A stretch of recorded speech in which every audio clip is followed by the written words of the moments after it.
चुनाव के परिणामों को लेकर जो बात है उस पर बहुत विवेचना हो रही है। आपने भी कहा, बड़े बड़े विशेषज्ञ आकलन कर रहे हैं।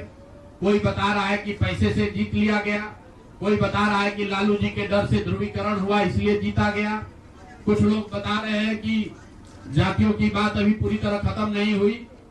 मैं यहाँ चुनाव के विश्लेषण के लिए नहीं बैठा हूँ, लेकिन एक बात तो बिल्कुल स्पष्ट है कि पहली बार स्वतंत्र भारत के इतिहास में और खासकर बिहार में पहली बार ऐसा हुआ है कि कोई चुनाव जिसमें सरकार ने करीब करीब 40,000 करोड़ रुपया जनता के पैसे को खर्च करने का वादा किया है। और मुझे लगता है कि वही एक कारण है जिसकी वजह से एनडीए को इतना बड़ा बहुमत मिला है। मैं सिर्फ आपके ध्यान में लाना चाहता हूं कि 10,000 रुपए की बड़ी चर्चा हो रही है। लोग बता रहे हैं कि 10,000 पर लोगों ने वोट बेच दिया।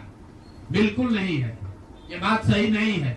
मेरा आज भी ये यकीन है कि 10,000 रुपए के लिए बिहार के लोग अपना वोट, अपना बच्चों का भविष्य नहीं बेचेंगे।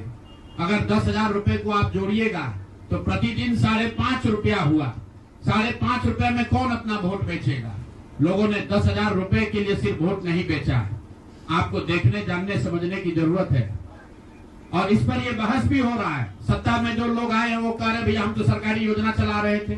जो विपक्ष में है वो कह रहा है हम योजना नहीं चला रहे थे, आप पैसा देके वोट खरीद रहे थे। इसका कोई अंत नहीं है, इस बहस का कोई अंत नहीं है। चुनाव आयोग पर लोग टीका टिप्पणी कर रहे हैं, वो चुनाव आयोग का विषय है। बिहार के बेटा होने के नाते, बिहार के नागरिक होने के नाते मेरा बस एक ही प्रश्न है। हर विधानसभा क्षेत्र में 60 से 62,000 लोगों को कम से कम 10,000 रुपया सीधे तौर पर सरकार ने दिया है।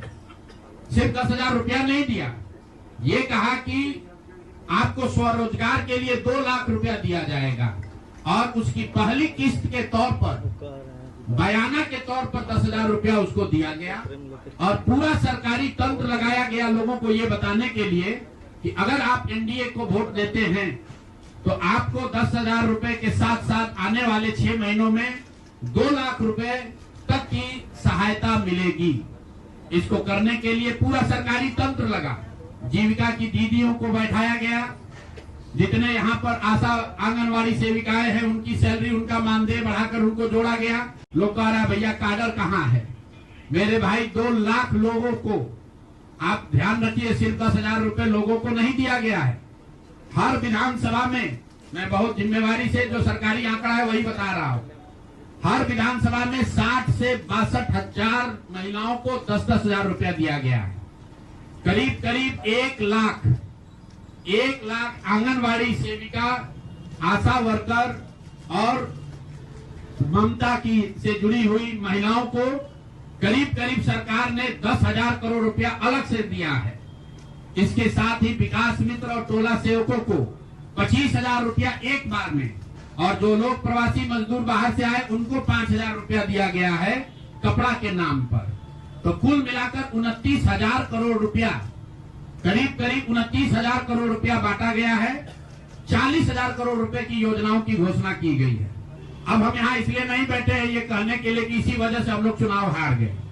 मेरा अब सीधा सरकार से एक आग्रह है कि आपने 2 लाख रुपए देने का वादा किया है, जनता ने आपको मत दे दिया, अब आप सत्ता में बैठे हैं, तो कृपा करके जो 1.5 लाख महिलाएं, 1.5 करोड़ महिलाएं हैं जिनको आपने 10,000 रुपया दिया है, उन सभी महिलाओं को अगले 6 महीने में 2 लाख रुपए तक देने की व्यवस्था कीजिए। क्योंकि अगर वो हो जाएगा तो बिहार से बेरोजगारी दूर हो जाएगी, बिहार से पलायन बंद हो जाएगा।